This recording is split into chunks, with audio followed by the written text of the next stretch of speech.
How to download a backup only of email, FTP, or database through DirectAdmin. We assume you have already logged in to your DirectAdmin account. Now go to the Advanced Features section and click the Create Restore Backups icon.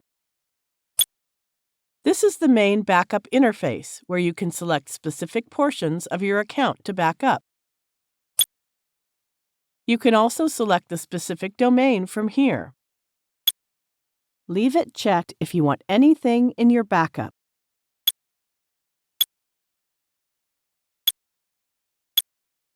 Once ready, click Create Backup.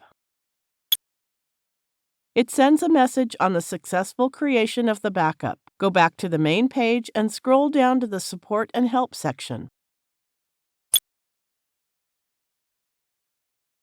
Click the Support Center icon and look for the message.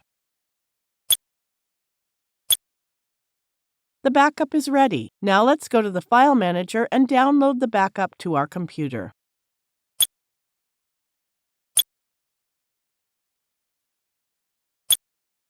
To download the backup, open the Backups folder and look for the downloaded backup file.